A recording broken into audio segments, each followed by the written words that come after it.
What's up, everybody? Welcome back to DC Junction. I'm Mike. And this is Matthew. I'm in the back cave. I'm at a place. If you guys can guess what it is, I will be surprised. Yeah. Let us know in the comments if you know where Matt's at, and if you do, we'll shout you out next episode. Yeah, guys, we've just got a bunch more DC news to talk about this week. James Gunn continues to listen to us and talk about because we said no, but seriously, DC animation, My Adventures with Superman season 3. What the hell is taking so long? Actually, I might as well just put this one up. And lordy, we got a confirmation yesterday, yes, officially, that season 3 of My Adventures with Superman is coming at midnight, June 13th on HBO Max and Adult Swim with a big old poster. I'm gonna pull this up right here. I'm trying to find an image that doesn't suck. It's too late. I know. You shush. This is good stuff. Yeah, look at this. That tells you everything you need to know. Yeah. About this coming season. Because first of all, the Cyborg Superman thing is great. We know. Yeah. So let's. But also the L instead of an S on the chest. Mm-hmm. But also, what this says to me is, are we doing this universe's version of Death of Superman this season? From what I read, it said they're doing Reign of Superman. Now, whether that means you're killing Superman and doing the 4, or if it's just that you're going to get some of those other characters now competing to be Superman against Superman, they didn't say. But the thing I read was that it's definitely based on Reign of Superman. Oh, absolutely. That goes without question. I wonder if they like the Tomorrowverse, are going to use the Death of Superman as the backdoor to this. This, what an evocative image to promote this upcoming season. Also with the DC Studios logo slapped above it now, keeping that corporate synergy going. Mm-hmm. Now, something worth noting about this. So, I want to get this out of the way before I end with the other positive thing I want to come out about this. There's a slight, I don't want to say negative note about this, but there is a little bit of I hit the wrong button. Like uneasiness in that the showrunners said that they have no guarantee for a season 4. Okay. They said that they pitched seasons 3 and 4 together. Okay. But whether or not they get to make season 4 is dependent entirely on the viewership of season 3. And he basically said, so watch it on Adult Swim, watch it on HBO Max, please watch it. Just watch it. Which goes to, I think, something that we've talked about several times in the last couple of weeks now, which is okay, DC, promote your shit. Because you and I love this show. Yes. But the first 2 seasons were so under promoted. We had to go dig it. There are still people that don't know this show exists who are DC fans. Well, and I think too, this is what this tells me is I think, I don't know if it's because it's been time to process. I think that first season is phenomenal. I think the second season is pretty good. Season 2 falls into the same problem I have with most TV shows nowadays, which is season 1's great and season 2 is just a prequel for season 3. Well, and I think this is where it gets. So, I'll go here. Do your thing. How many gummy bears? Do your thing. It seems like they did 1 and 2 together. So I want to imagine that Supergirl had always been the plan for season 2. Okay. However, depending on how much power James Gunn and influence he has over the show, and the fact that Supergirl was on the horizon, I'm wondering if they got handed, hey, you have to do Supergirl in seasons 2. And I don't think that's what it is, but I think look, I'm not trying to be weird about this, but look, everybody watched our Superman reactions. Nobody watched the Supergirl reaction. No. And I'm wondering if people just don't care about Supergirl at all. And her being in that second season made people go, I'm done. Because even for Oh, me, like, I would have liked the second season without her. Like, I liked the story, yeah. but I think the flip side is, man, they fast forwarded through a lot of stories. They did, I but don't know that they thought they were getting a third season. because you and I talked about how like that second season, I mean, the way it ends, you could kind of be done. Yes. I prefer you didn't. But to your point of them blasting through storylines, I think there's a difference between speed running storylines, and you got to remember, like, this show is kind of doing similar to what the Absolute comics are doing, which is taking the story we know and kind of turning it on its head. You know, Yes. Kara being a weaponized Kryptonian, war machine by Brainiac is in the way that it was is the flipping on its head of the way his powers are, and Task Force X, like Lex Luthor's origin, like everything about this has been so Different. different. Thank you. So I'm hesitant to say they've rushed storylines so much as just being like saying, look, we're not going to beat around the bush with the usual, like, we're not going to spend 2-3 seasons of Lois trying to figure out that Clark is Superman. We're people are smart, she's smart, we're gonna get through that in a couple of episodes, because we back it's a when different dynamic when it's they a know. different dynamic, and and honestly, I think people just kind of agree it's a better dynamic, because the Superman Clark Kent secret identity thing gets joked about so much, even recently, in recent days, like just this week, James Gunn had to make another post online defending how we'll get there. We'll get there. We're gonna get there. We're jumping ahead a little bit, but you get my point. It's like, I get where you're coming from, where it's like, damn, we already did Brainiac and Supergirl in season 2. It's like, yeah, but we're also doing things differently in this one. So I forgive. I'm a bit more forgiving of things like that. I think what also happens, and I'm going to open the door. I think what's happened, because I deal with this every day, not every day like it's a problem, but the over masculating Snyder bro mindset of who Superman is. Even though those movies are so divisive, somehow that has been imprinted in people's mind in the most negative way, that they watch something like My Adventures in Superman and they go, why is he like that? Like, oh, you mean a hero that saves people? Just not a dick. Yeah. So it's just one of those times where I go like, look, the Batman animated series that came in 2003 that we kind of love, the whole Jeff Matsuda anime thing, I think it worked as well it worked because it was a Saturday morning cartoon, and people for the most part were like, it's for kids, I won't watch this, but all the kids loved it. It lasted for 5 seasons. Most cartoons don't last that long. People loved it. I think making a My Adventures of Superman movie or show that's not technically a Saturday morning cartoon, a lot of these kind of guys who are in that mindset are watching this show like, it's too anime, he's too this, it's too this. Like, it's the haterade is strong for this version of Superman, and also like people for some reason hate when you change his costume. So I know, even though his costume has never once looked the same.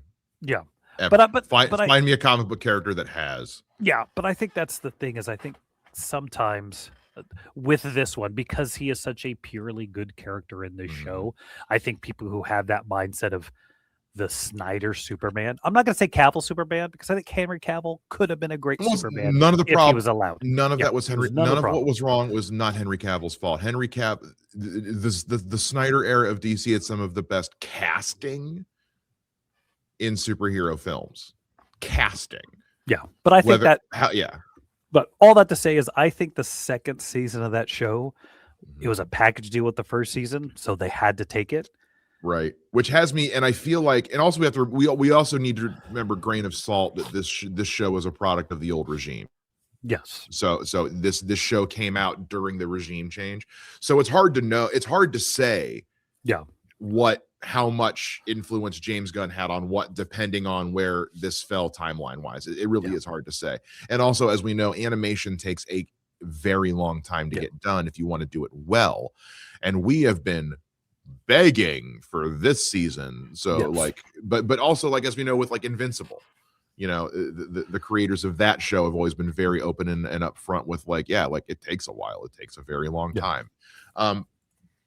But no, I will say this, is that the fact that James Gunn posted about it and that the DC logo's on there like it hasn't been before, I'm hoping now this third season. I think, like I said, I think the second season probably didn't get the viewership the first did. So that's why he's saying, like, you guys, if you want another season, you guys have to come for this. We got to make sure people are actually watching it. Like season 3, prove it. Well, and to that point of speaking about the future, they also did confirm that Green Lantern Jessica Cruz is going to appear in this show. And we've known that they were working on a spinoff called My Adventures with Green Lantern that was going to focus on her. So that has me, brought this up a couple weeks ago. It's like DC Animation. All this stuff got announced. Where is it? Are we finally going to start seeing some of it? Like were they waiting again? Were they just waiting for us to say something? Were they waiting for the fans or us specifically? Because we all know he watches this show. Were we just waiting for us to bring it up and be like, okay, they said something, now we can go ahead and release all the info? Like, the timing of it is hilariously sus, but no, like, okay, so you're still going ahead with this. Okay, great. Yeah. I really wonder if this is a what's it like, a hiccup because nobody knew what the regime was going to be up top. Could be. It very well could be. But the fact that June 13, that means if they're announcing now that it's come out in a month and a half, it's been ready for a while. It's been ready for a while. They've been holding it until the whatever cleared. Because from I know what it is. The boys, the voice of Superman. Oh my God, I just blanked on his name. Quaid.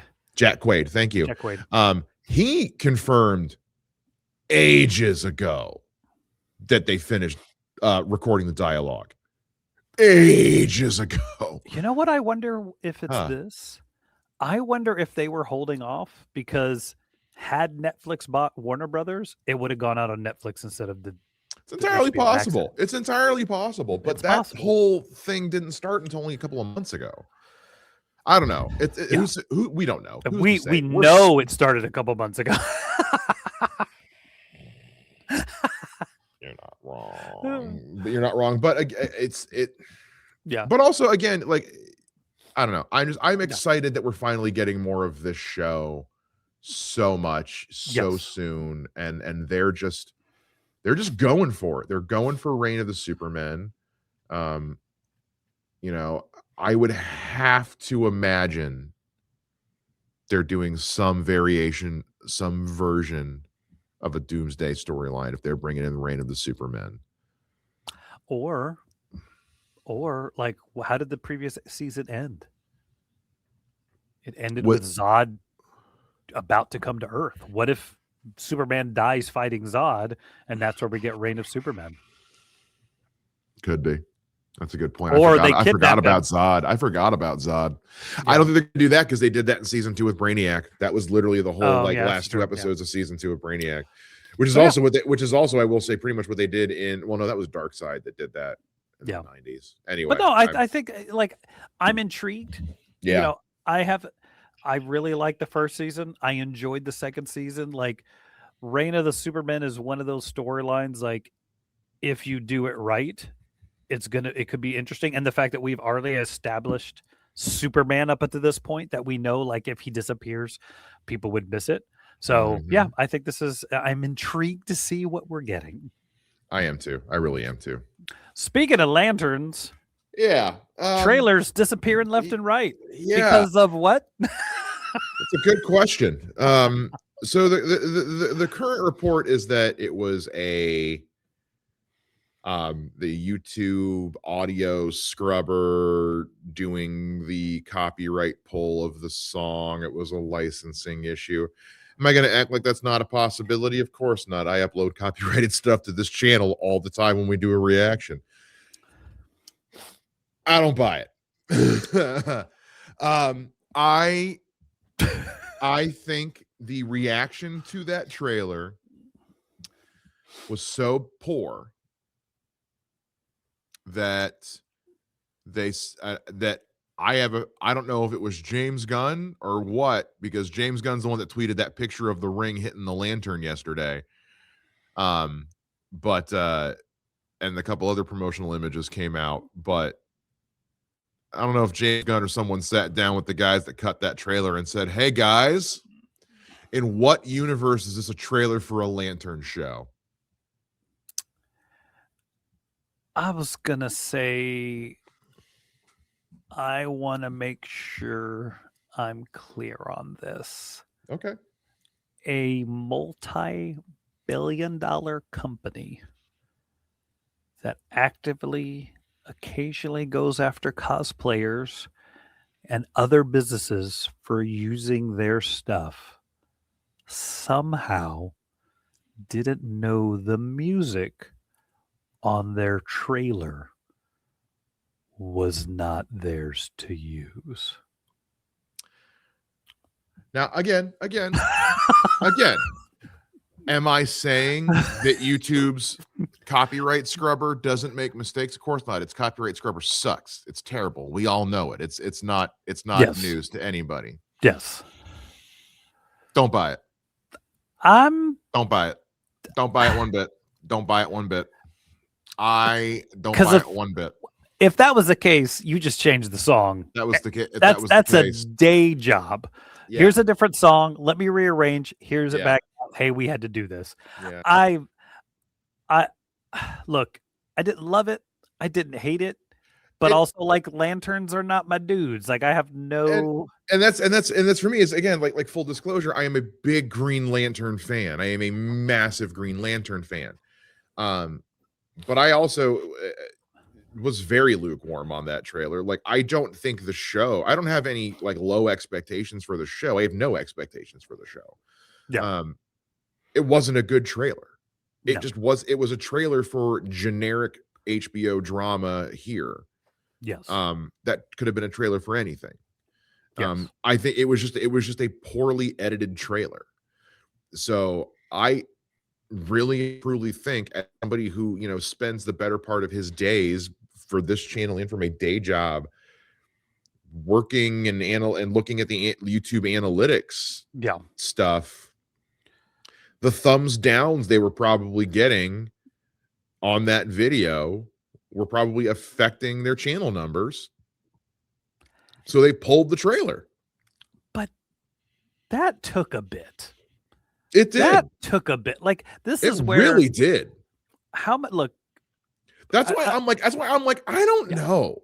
I don't want to bash James Gunn constantly because I do like a lot of what he does. Yeah, big fan. But you watched this trailer before you released it. You signed off on this. You signed off on it. So for you to kind of like, I mean, he hasn't said anything per se, but it's like, again, what's the worst look? What's the worst look?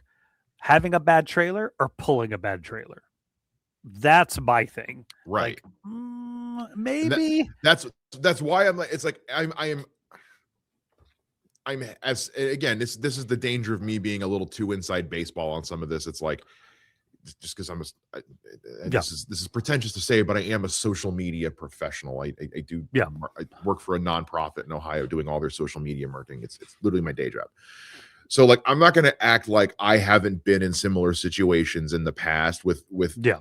channels, or with even with this job, where it's like, just recently, a show that I produce uploaded the episode to YouTube. A couple days later, it was like, oh my, I was watching it back and I was like, I uploaded the wrong edit of this episode. On a Sunday night, I'm having to pull up my work laptop, do all kinds of send emails, so Yeah. on and so forth. I'm not going to act like it doesn't happen. I'm not going Yes. to act like it doesn't happen. But you put the right one up really quick. But that was like 2 days, and I don't work for DC. Yeah. I work for a small nonprofit in Southwest Ohio. So there's so much of this that's like, okay, what actually happened here? Because I feel like this is one of those situations where it's like we're hearing there's a lot of different rumors and theories and ideas, and somewhere amongst all of this is the truth. You know what I mean? Yeah. This is what I think. Go ahead. This is what I think happened. No, they're going to love this. Oh, no. They did not. Oh, you really? They did not at all. Oh my gosh, what do we do? I think backfired. I think that's what I think. Because look, I'm famous. I have number of times mentioned like doing different genres and superhero comics and movies is cool. I think they thought they had something because True Detective is such a big thing. But I think the Venn diagram of True Detective fans and superhero fans is like, well, and I think there is something also to I get I don't think you're wrong. I do think there was a version of them that was like, okay, like, yeah, okay, because let me be clear. The trailer itself isn't a bad trailer. It's a good trailer for an HBO drama. yes. It's a bad trailer for a Green Lantern show. So there is probably a version of this where everybody sat back, watched that trailer, and was just like, especially because they've seen the show. They're like, good trailer for a good show. Doesn't give away too much. Yeah. And I feel like maybe this is one of the situations where it's like, yeah, but guys, you forgot to actually like this. People who are in the know are going to watch this trailer and pick up on things. You need to make this trailer to sell it to the average Joe that has no freaking idea. And that is not what that trailer did. That trailer was too inside baseball. Yeah. Like, if you didn't know it was a Lanterns trailer, you didn't know what that trailer was for. And look, I'm going to put this out here, and maybe it's the dad in me or whatever. I have no idea. Like, I'm sorry. There should never be a Green Lantern show I can't watch with my kids. I'm eternally fight you on this one. I know, but this is that whole thing in my mind of like, there are certain characters, okay, cool, like Deadpool. He has to exist in rated R. I'll even moderately give you Wolverine because I know people loved some of that stuff because he was great. Rated R Wolverine and Deadpool Wolverine, fantastic. You know what I mean? I think there are certain characters I don't need to see that. And I say that only I wonder if I'm not the only person who watched that trailer and went, oh, well, I'm not going to watch this because I mean, it goes counter of what I said about why people hate My Adventures of Superman. But I'm just wondering if there is also a portion of the fandom that was like, why? I think you're double dipping a little bit there, bud. I think you're double dipping a little bit there. Tell us below. Well, tell us below, but just as the guy that spends all his time online, there wasn't a single lick of buzz about the tone. Yeah. Like every complaint online was, where's the green? Where's the green? Where's the green? Where's the green in your Green Lantern show? Yeah. So with that, and ever since then, what have we seen? We've seen promotional images of like John carrying the lantern, the one that came out yesterday of the ring hitting the lantern. I would not be shocked, because here's the other thing. And I know we got some other stuff we want to talk about here, but here's the other thing. Show comes out in August. Yeah. It is May 1st. Yeah. Supergirl comes out next month. Yeah. So your window to make up the difference on promoting this show is closing fast. Mm-hmm. So if you're going to, and again, I have no expectations for the show one way or another. I have hopes as a Green Lantern fan. Yeah. I have hopes as a True Detective fan, but I don't have expectations. If you want to start like getting hype around this to make up for kind of the hype you lost with that first trailer, get a new one out quick. Yeah. That's my thing too, is like, you took down one and didn't instantaneously replace it. Like, look, I'll say this, and I don't know if I said this before. Like, if we were not doing this show, I don't know that I'd watch that show based on that teaser. I think it's that's totally fair. I think it's one of those things that when it all I don't know if they're dropping everything or episode. I think maybe at one point I'd be like, I think it's a week to week. I'll check it out. Well, like, I don't have to watch Daredevil. Well, and then it's only out for 5 minutes, and everybody posts pictures about each episode. Well, not only that, but everything about that season has been getting leaked online from when it was shooting. I knew half of what was happening in this show before the show started. Also, by the way, hey Marvel, if you're not going to put spoilers, by the way, for Daredevil, but if you're not going to have Jessica Jones show up until episode 6 of 8, don't put her in the trailer for the show. Don't do that. Because then literally every episode it's going, where's Jess? Yeah. Where's Jess? Where's Jess? That's you guys that learned from She-Hulk that everyone's gonna be like, that's a cool episode, but where's Daredevil? Why are we waiting so long? Yeah. Anyway, God, Daredevil's so good this season. And part of me also wonders if, and this is kind of tying into a little bit everything in together as well. You know, with My Adventures with Superman coming out in July and featuring a Green Lantern character, I don't know why I took the graphic down. Part of me can't help but wonder if like, okay, well then are you guys going to try and tie in some Lanterns promos with My Adventures with Superman because it's Green Lantern coded this season? I don't know. We don't know how big a role Jessica Cruz is going to play this season. We know she's getting her own show. But also show up allegedly in 7 of 8, and she'll be all over the trailer.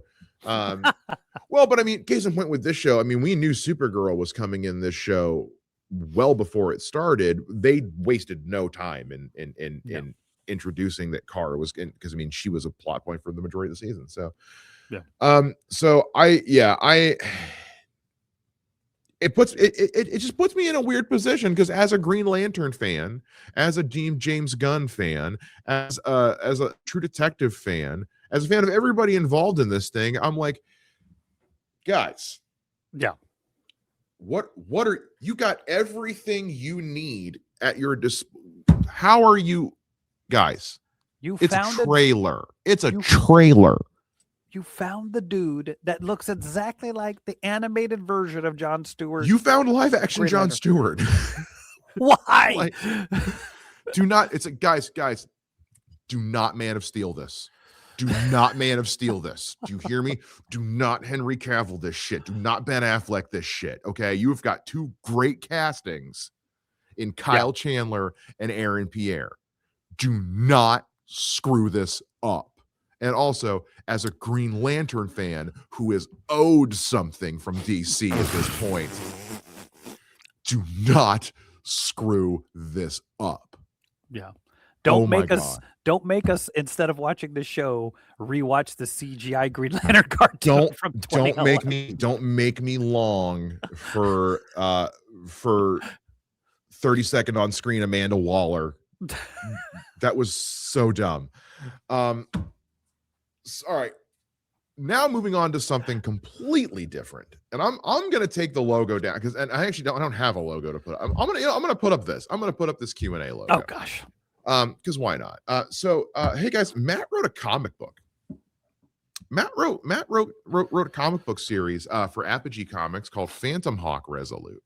I have read the first issue. The first issue is available online right now for purchase for $5. So go check that out if you can at apogeecomics.com. I thoroughly enjoyed reading this, Matt. Oh, cool. I'm just gonna get right. I thoroughly enjoyed reading this. I'm not gonna spoil anything. That's up to you. If you want to give away some stuff from the book, I'm encouraging everyone to go pick it up and read it themselves.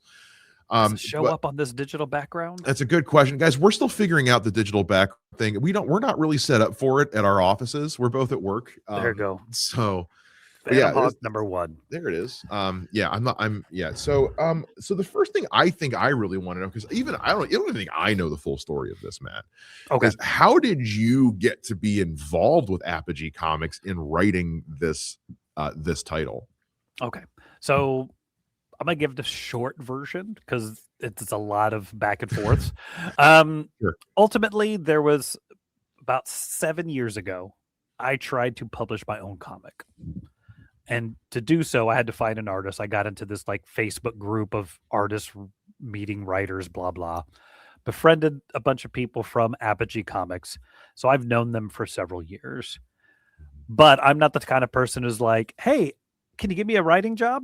Mm-hmm. So years go by. I've kind of talked to some of them. And then one random night, the guy who owns the company was like, hey, would you develop this character? And he sent me this thing, and it was Quickwire, which is another comic that's available that I wrote. It came out back in I think November. Yes. During that process, they had a bunch of creative differences that happened. Some people left the company, and Phantom Hawk is Nick Garber, who's the owner of Apogee. And Phantom Hawk's like his baby, and there was a different creative team on it. When they left, it was kind of like, what do we do? How do we do this? And me being the cold-blooded person I am was like, well, just reboot it. Like, hey, how long's it been since the first issue came out? If nobody involved with that comic is around, just reboot it. There's no reason to continue this thing that, whatever. I don't want to get too much information that shouldn't be public, but it just got to the point where I was like, well, just reboot it. And then I was working on Quickwire. And then a couple days later, he was like, well, what would you do with this? And I was like, well, I would probably do something like this.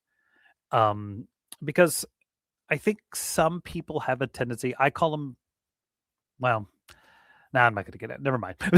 I'll tell you that off air. But ultimately, I kind of pitched not a vigilante, but a soldier on a mission. So that you get this idea of like, he's not here to save the city. He's not here to defend the innocent. He has a mission he's going to do. And if on that mission, he happens to do good things, cool. But ultimately, the mission is what he's after. And he was like, oh, that's a really good idea.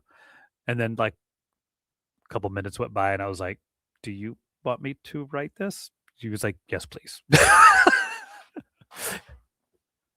I can't hear you.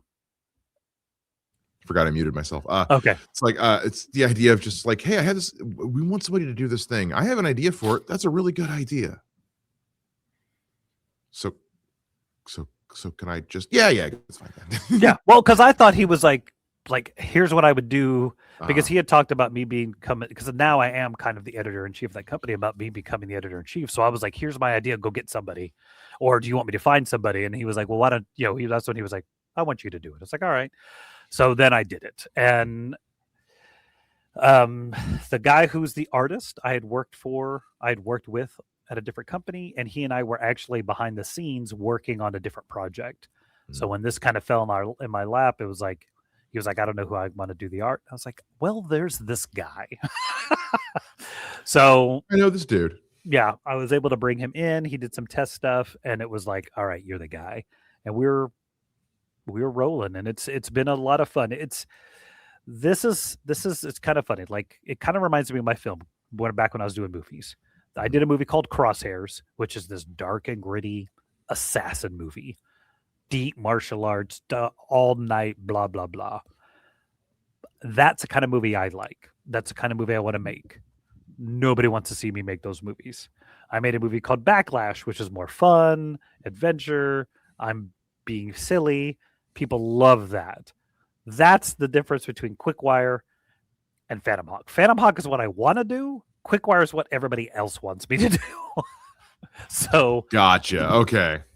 So this book is kind of like if I could do one book ever, something like Phantom Hawk would be what I would do. I like kind of a darker, grittier kind of feel. The not even, I mean, I don't know if I can say he's an anti-hero. He's just trying to part of the plot is ultimately this experiment that gave him his powers is now killing him. Mm-hmm.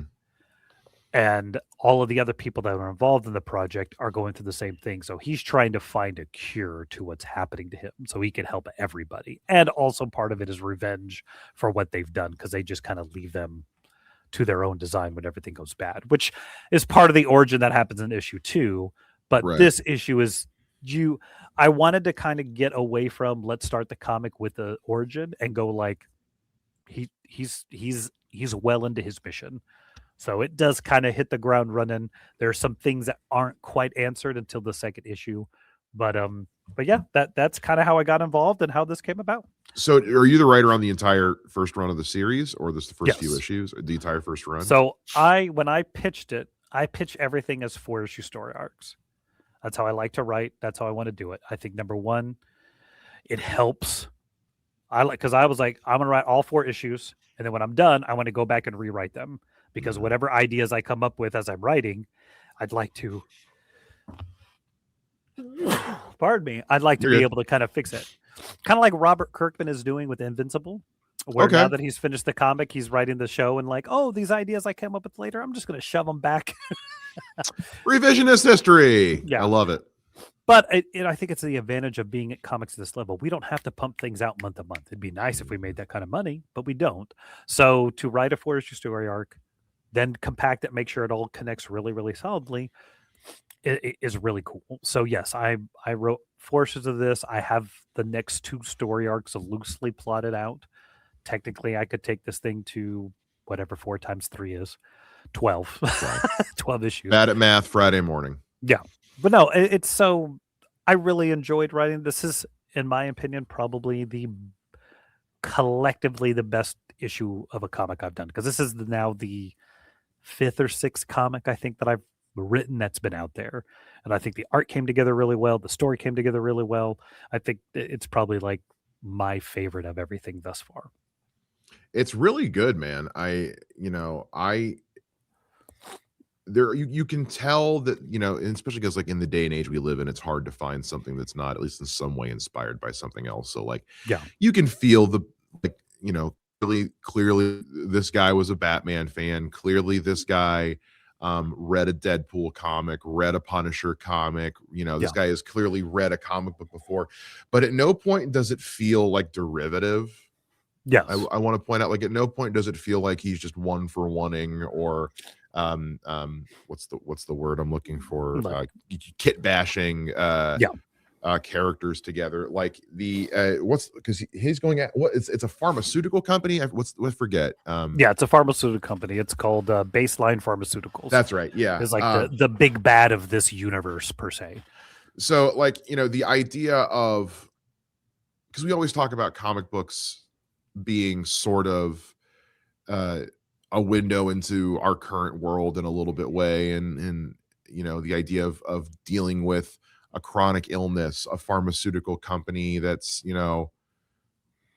not doing the right thing, like these aren't, and I'm not saying this in a negative way, these aren't necessarily new ideas, but the way that you approach them is, again, the soldier on the mission, not necessarily looking to do the right thing, but if he does do the right thing in the process, then la-di-da. It's a different take on the idea of vigilante justice.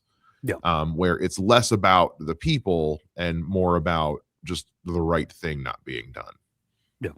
It was interesting. So I will go ahead and get into it. Why not? So I think what happens a lot and it's a terrible term, but it's one I've coined, is I call them skin scripts, where I have a Batman script and I really want to do this script, but I can't write Batman. So what I'm going to do is change the names and just make it a Phantom Hawk story. And the problem is, like you said, is like then you read that script and you're like, oh, you're just writing a Batman story and you change the costumes. And I really don't like that at all. I've had to deal with that when I did when I was with Grok, and I would do like reading the scripts that people would send in. And I was like, hey, this is a good script, but this is obviously, you really like Black Panther. The character's name is Black Cobra. You have to give him Black Cobra's powers, and you have to give him Black Cobra's personality, and understand that he is not what this. And it was just like one of those times of like read the submission guidelines, read the concept of what this book is. Also, hey, if it's called Tribulation Task Force is the website, it's probably Christian. You shouldn't have them murdering people. The number of scripts I had to go like, hey, this is a Christian comic book company. Right. Please don't have cursing and murder. Now that was a different company. That's not this one. I was going to say, this is not Apogee. I was going to say, Matt. Now he does maim a lot of people. He doesn't murder anybody but one guy, which totally deserves it. Totally. But it doesn't actually, because anyway. But no, I think that was the big thing for me, was like making it not just a skin script of Daredevil or Batman and making him a different kind of character. I periodically get to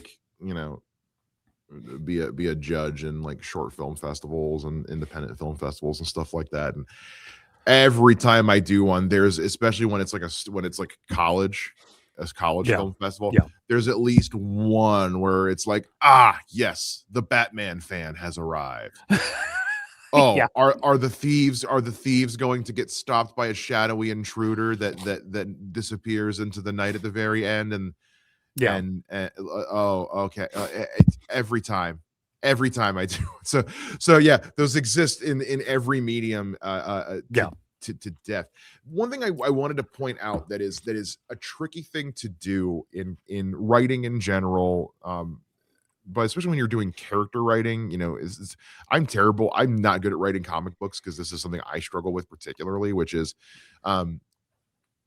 not writing in your own voice. And what I mean is, like, when you're writing dialogue, when you're writing something that's character focused, comic books are 90% are very character focused. All the story has to come from, the majority of the story comes from what the characters are saying. So to be able to write not just one character, multiple characters, but specifically your main character in a way to where it doesn't feel like I'm just listening. Not me. It's not you. Yes. A lot of writers, when they write dialogue, especially, it's like, okay, yeah, Dave, this is how you talk.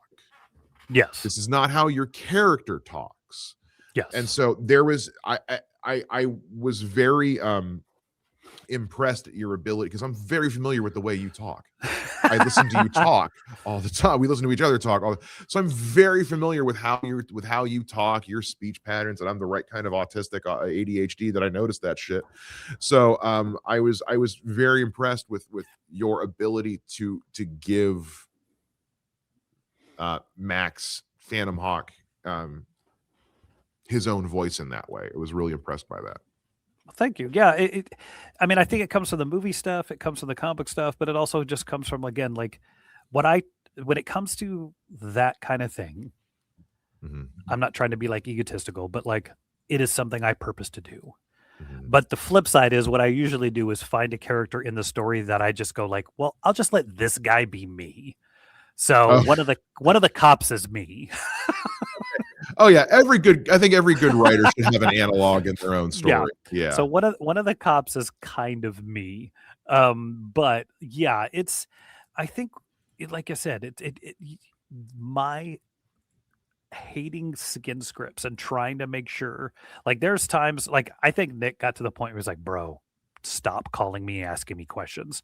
And I'm like, no, I have to know who this guy is, because even in some of my other stuff. What's his motivation? To sell hot dogs from his hot dog cart? Yeah.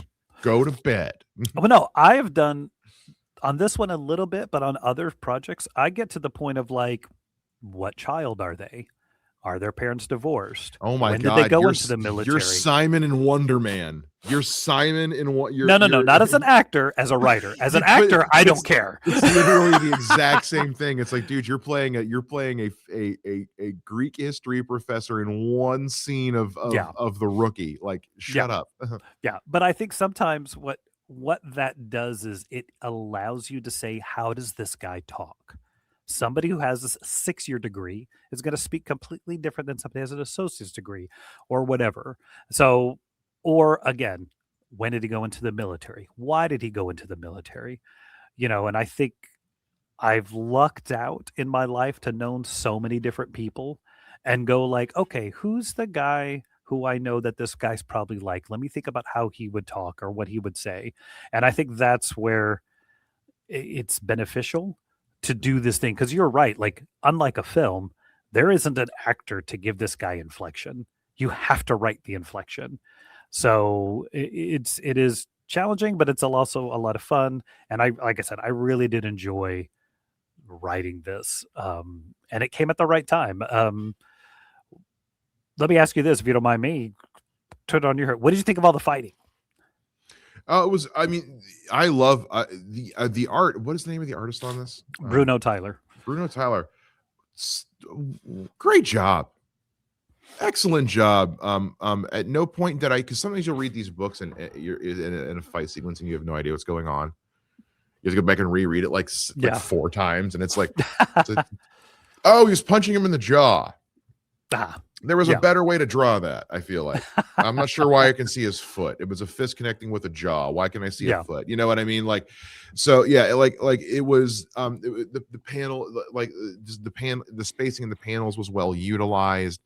At no point did I feel I never felt lost at any point. And it was Bruno did a great job of and also to your point of like the inflection thing, like part of the way you inform that tone, that inflection, the dialogue is with how you draw the faces, and so a lot of that also comes to making sure that in the script that you're giving to the artist. So clearly you guys had a great way of communicating to each other what you wanted it to look like, how you wanted it to look, and what you felt like it needed to look like.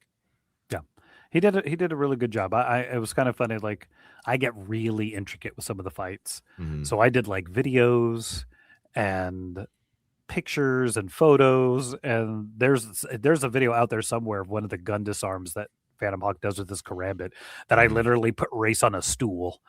And I was like, hold your airsoft rifle. Let me take this video, and did the, and then like posted him. And he was like, okay, I understand. By the way, your son's a really good actor. You're like, you fucking better be. It's really great, man. I really like. I'm not taking too much more time here. I enjoyed the hell out of reading this, man. I really did. Thank you. I look forward to any. So what's the update? What's the current status as far as issue 2 goes? So art wise, issue 2 is almost complete, and I think we're going to do a Kickstarter for issue 2 at the end of May. So I'll keep you guys informed of that. But I hopefully, usually Kickstarter is about a month long. I think a lot of what Apogee does with Kickstarters is, it's a reimbursement Kickstarter. It's not a funding Kickstarter. So like I said, issue 2 was written 2 years ago almost. Mm-hmm. The art is just about to be done. The coloring doesn't take as long as the art. Mm-hmm. So it should hopefully be ready to be on the website by the summer easily. That's awesome. So guys, keep your eyes out for that. Obviously we'll talk about it we'll let you guys know when it is available. Issue number 1 again is available now on Apogee's website, apogeecomics.com. Pick it up now. You said it's you can get a physical and a digital for this. There's a physical and a digital. The physical is $5. The digital is $1. And I don't know how many of our folks are here in Texas or in Houston area. I do have some copies myself. If you want to come buy them from me directly, I will sign it for you if you want that kind of thing. I have a signed one at home, so neener. And I didn't have to go all the way to Texas to get it. I just had Matt ship it to me. Matt, thanks so much for taking some time to talk about this. I congratulations, man. It's a really good piece. Thanks. And I'm looking forward to reading the rest of it, man. Really. Awesome. Yeah, guys, I'll let you know. Guys, that's gonna do it for your. If you have, please make sure you go check out Phantom Hawk Resolute and Apogee. Links down in the description. And let us, if you have read it, let us know down in the comments what you thought of it. Matt would love to hear from you. Make sure you guys subscribe to the channel if you haven't already, and also make sure you follow us on all social media. You can find me on social media at Mr. Mike Shea. You can find me across all social media at the Husso Man. And that's gonna do it for this episode. We'll see you guys next time there is something DC to talk about. Bye-bye.